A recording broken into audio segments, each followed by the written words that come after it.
Hello, my name is Danny Hopkins and I'm here at Britpart HQ in Shropshire with Managing Director Paul Myers. Hello, Paul. Hi.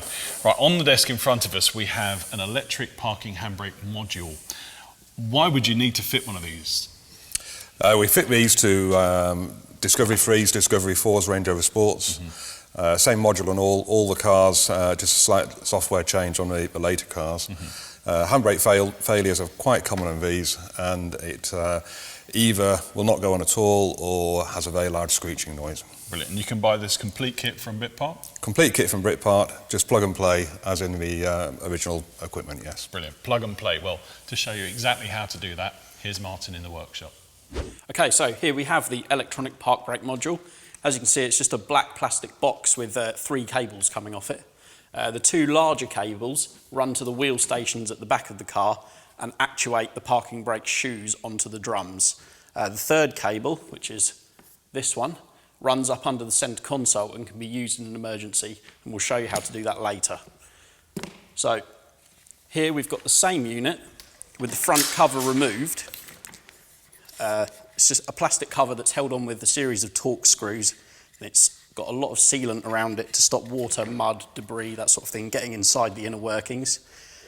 Inside you can see there's a circuit board that controls the unit, a motor which drives a gearbox, and then a threaded rod here with a load sensor, and that's what actually pulls the cables on and applies the brakes. So the problems generally with these units lie in the gearbox, and if the park brake shoes are incorrectly adjusted or there's some sort of problem with the mechanism, the gears can strip their teeth or the centre pin can actually break and render the unit useless. And we've got Britpart actually offer a kit to fix this gearbox, and we're going to show you that in a separate video. But for now, we're going to head under the car and explain why this can be such a tricky job to change. Okay, so the vehicle's been raised and supported securely, and we've removed both rear road wheels and the spare wheel to gain access to the park brake module. So if we come around this way,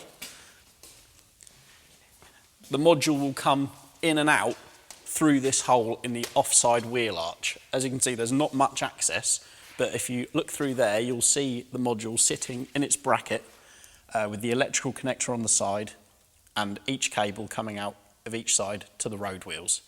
And each cable will sweep forward along the chassis rail before double backing on itself and coming out along here through this hook and into the back of the back plate. So if we remove the disc and drum,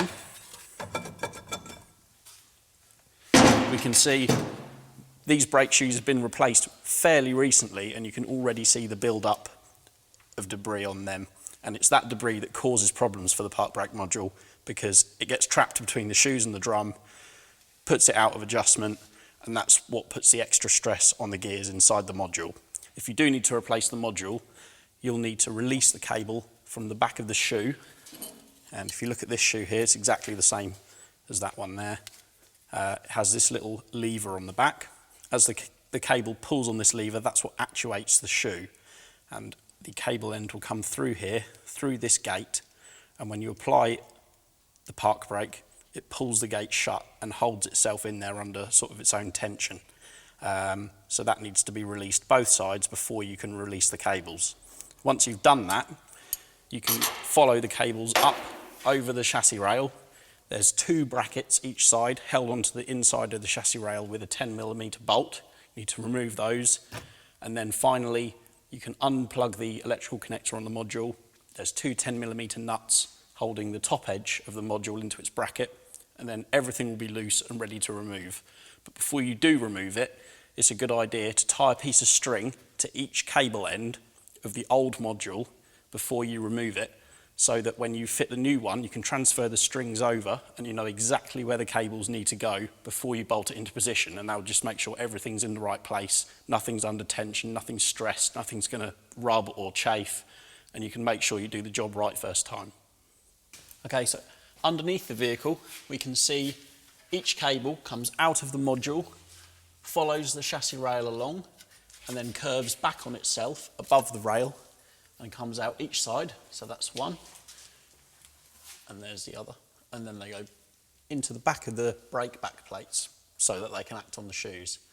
The other cable, which is the emergency release cable, runs from the module up underneath this heat shield here, all the way along the floor. It clips into place on the side of the fuel tank, and then it comes up through the floor of the vehicle, and there's a loop on the end of the cable which you can access through the centre console, which is what we're going to show you next.